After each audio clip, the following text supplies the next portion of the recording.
There are moments in life when you feel like the world has collapsed around you. Maybe it was the day you lost someone you loved. Maybe it was the rejection you never saw coming. Maybe it was the quiet night when you looked in the mirror and did not even recognize yourself anymore.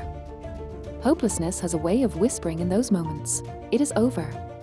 You cannot do this. You are not strong enough." And I want to tell you that those whispers are lies. Every one of us carries scars, visible or invisible. And each scar tells the same story, that you have been hurt, but you are still here. That you have fallen, but you have not disappeared.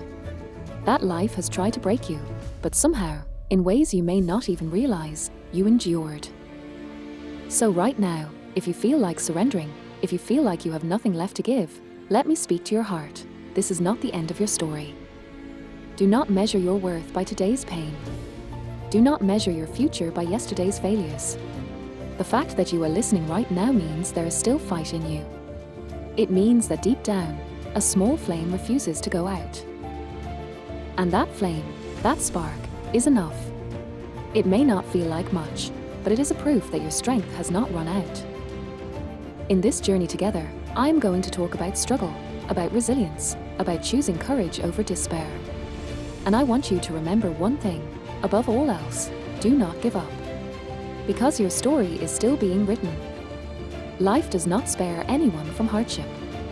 No matter who you are, no matter how strong you look on the outside, every person has faced nights of doubt, days of fear, and seasons of loss. To struggle is not a sign of weakness, but it is a proof that you are human. But when pain comes, it has a way of convincing us that we are alone. We scroll through the smiles of others, we watch the highlight reels, and we wonder, why does everyone else seem okay, while I feel broken? The truth is, they are not okay all the time either. Everyone carries unseen battles. Some hide them, some disguise them, but struggle touches us all. Think of the greatest figures in history, the people we admire for their strength. Nelson Mandela spent 27 years in prison before leading South Africa to freedom. J.K. Rowling was rejected by publisher after publisher before the world knew the name Harry Potter. Thomas Edison failed thousands of times before he created a working light bulb. What do their lives teach us? That struggle is not the end of the road, but it is part of the path itself. Failure, rejection, heartbreak, these are not signs to quit. They are teachers, guides, and sometimes, the fire that shapes resilience. Maybe right now you feel like you are drowning in your own struggle. Bills piling up. Dreams slipping away. A relationship you thought would last forever has suddenly gone. And you are asking yourself, why me? Why now? What is the point? Let me remind you, pain is not pointless. It may feel meaningless in this moment, but one day, you will look back and see how it shaped you, how it carved strength into your soul. Struggle is not a proof that you are finished, but it is a proof that you are still fighting. Every difficulty you face is not the end of the story, but a chapter in it. And if you keep turning the pages, you will find growth, strength, and victories waiting ahead. So yes, the reality of struggle is painful, but it is also universal. And once we understand that, we discover something even more powerful, the gift of resilience. Resilience is often misunderstood. People imagine it as unshakable toughness, as never breaking, never falling, never crying. But true resilience is not about being unbreakable, but it is about rising after you have been broken.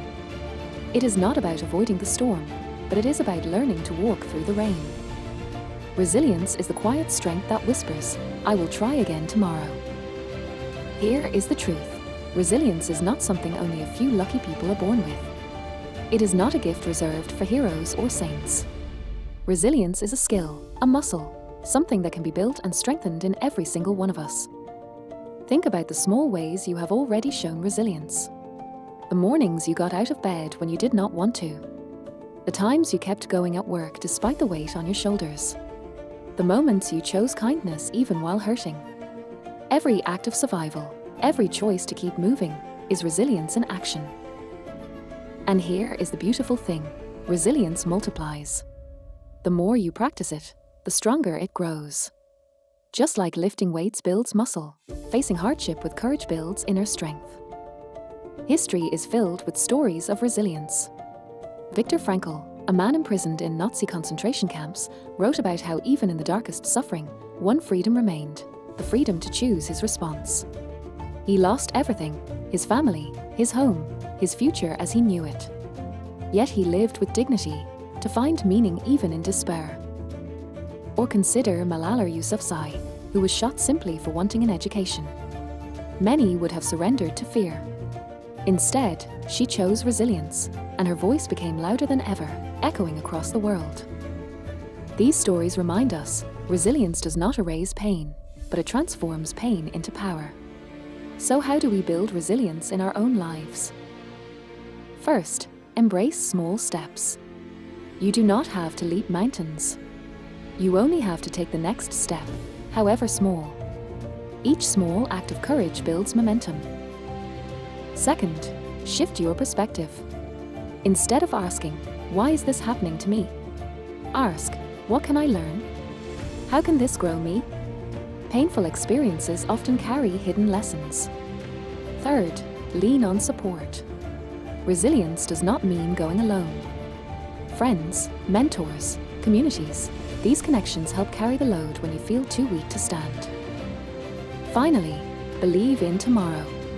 Resilience is fueled by hope, the hope that tomorrow can be better than today. Maybe you do not feel resilient right now. Maybe you feel fragile, exhausted, at your breaking point.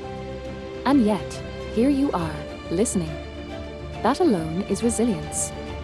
Choosing to hear words of hope instead of drowning in despair, that is strength. Do not underestimate the power already inside you. Resilience is not the absence of fear or pain. It is the decision to keep moving, even while afraid, even while hurting. So, when the world feels heavy, when hopelessness whispers that you cannot continue, remember you already have resilience within you.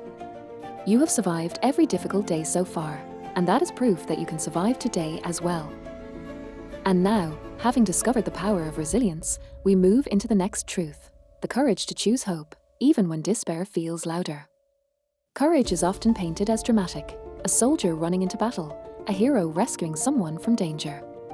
But real courage? It is much quieter. It is waking up on a morning when you do not want to face the day and deciding to live it anyway. It is picking up the pieces of your heart after it has been shattered and saying, "I will try again." Courage is not the absence of fear, but it is choosing to act despite fear. When despair comes, it tells us to stop. It says, "What is the point? Nothing will change." And in those moments, courage is the refusal to agree with despair. You may not see the whole path ahead, but courage is taking the next step anyway. You may not feel strong enough for the journey, but courage is beginning, even while trembling. Think of courage as a daily decision, not a single grand moment, but a series of minor acts. Each time you refuse to surrender, you are choosing courage. Consider Rosa Parks. She did not carry a weapon. She did not give a fiery speech. She simply sat on a bus and refused to surrender her seat. That single act of quiet courage helped ignite a movement that changed the course of a country's history. Or think of the countless individuals who battle illness every day. They do not choose their pain, but they choose to keep fighting, to keep hoping, to keep loving. That, too, is courage. You may believe courage is beyond you, but it is not. It lives inside you, waiting to be awakened. You have shown courage before, in ways you may have forgotten. The first time you spoke up when it was hard, the time you stood up after falling, the moments you loved even when it hurt. Despair wants you to believe you cannot continue. But courage says, you already have. So do not surrender to despair. Choose courage, even if it is small. Even if it's shaky. Even if it is just one step. Because each act of courage creates momentum, and that momentum will carry you forward. And once you begin to see courage as a choice, you will also begin to see your struggles differently, not as walls blocking your way, but as opportunities to grow stronger. That is where we are headed next, learning to reframe struggle as growth. Talk to you soon. Bye for now.